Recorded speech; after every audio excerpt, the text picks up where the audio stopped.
अस्सलाम वालेकुम नाजरीन। मैं हूँ सादिया गुल और आज हम फिर नताशा वाले केस के हवाले से बात करेंगे। जैसा कि आप लोगों को पता है कि अब बड़ी खातून नताशा जो है उसको बचाने के लिए जो भी कोशिशें की जा रही थी वो सब आपके सामने हैं। नंबर एक, सबसे पहले तो उसको दिमागी मरीज़ा करार दिया गया।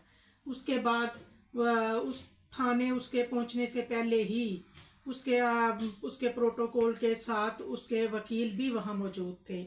और इससे पहले कि जो दियत का मामला है ये किसी भी केस का लास्ट ऑप्शन होता है, लेकिन आपने देखा कि अभी वो अदालत में हाजिर भी नहीं हुई अमीरजादी, और उनके जो आमिर मंसूब साहब हैं वो वहाँ पे बात कर रहे हैं कि जी दियत दियत हम दियत देने को तैयार हैं।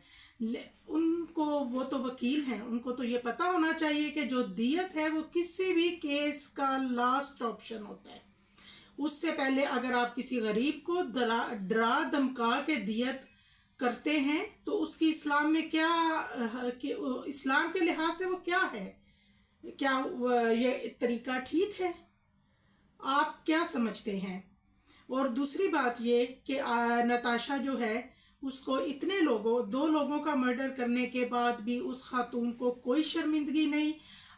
मैंने उसकी कुछ वीडियोस देखी हैं जिसमें वो विक्ट्री का निशान बना रही है और वो लोगों को बाय बाय और हाय हाय और ये तो वो लोगों को बाकायदा चैलेंज कर रही है। वो कह रही है कि तुम लोग मेरा कुछ नहीं कर सकते, मुझे बाहर आना ही आना है और फिर मैं पूछ लूँगी। वो जनाब धमकियाँ भी दे रही हैं, अपने एटीट्यूड में है, अपनी मगरूरियत दिखा रही हैं, अपने पैसे के नशे में। अभी तक इतना कुछ करने के बाद भी वो अपने पैसे के नशे में से बाहर नहीं निकली। और दूसरी बात ये कि आप, पहली रात उसने जेल में नहीं गुजारी, पहली रात वो अपने घर जाके सोई। इतना बड़ा हादसा, एक घर में, एक गरीब के घर में सफ़े मातम और रोना पीटना है, और उसको देखें कि वो आराम से अपने घर जाके सो रही है। और वहीं से नाजरीन उसने दुबई फरार होने की कोशिश की, बट पुलिस टाइम पे पहुंची और उन्होंने उसकी ये कोशिश नाकाम बना दी। और उसके बाद उसको दोबारा से थाने लाया गया और फिर डॉक्टर चुन्नी लाल जो है उनको बड़ा प्रेशराइज किया गया। बाकायदा उनको एक हैंडसम अमाउंट उनके आगे रखी गई, उनसे कहा गया कि जी आप बयान दे दें, आप एक सर्टिफिकेट दे दें, कोई ऐसा एविडेंस दे दें, कुछ ऐसा कर दें कि हम एफआईआर के साथ लगा लें कि जी ये तो ज़हनी मरीज़ा हैं। लेकिन आफरीन है उन पे, और मैं सल्यूट करती हूँ कि उन्होंने कहा कि नहीं।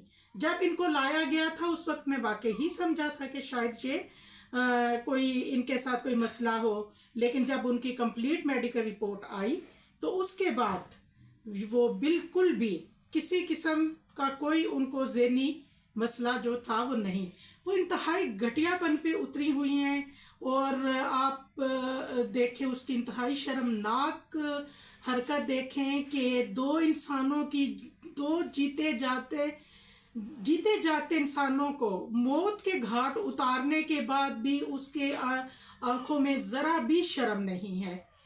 और आप देख रहे हैं कि वो विक्ट्री का निशान बना रही है।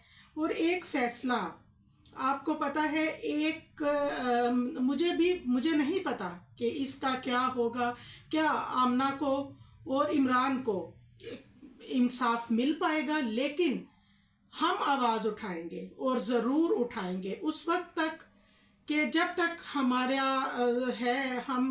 हमारी हमदर्दियाँ इनके साथ हैं और हमेशा रहेंगी, और हम इनके लिए आवाज़ उठाएंगे। और नाजरीन आपको पता है कि कोई एक फ़ैसला अगर कोई इंसान इंसाफ से करता है, अगर वो किसी मामले में इंसाफ करता है तो अल्लाह ताला उसको 70 साल की इबादत के बराबर का सवाब अता करते हैं।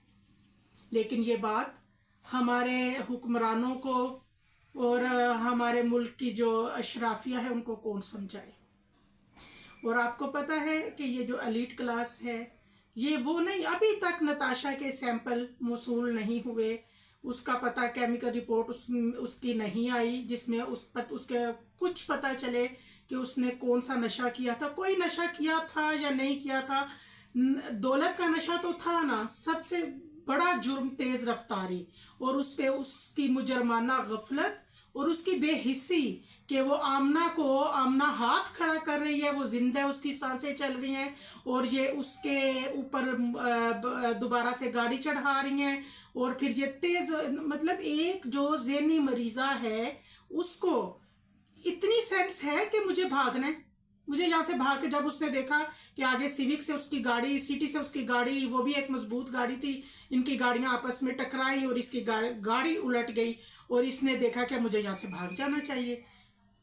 एक ऐसे, वो तो आवाम ने उसको काबू किया, लेकिन वो पकड़ी गई, और अभी भी उसके बारे में उसके यही बातें सामने आ रही हैं कि अगर ये चंद लोग ना होते तो मैं देखती कि कौन मुझे पकड़ता है, और ये कि मुझे कोई पछतावा नहीं है।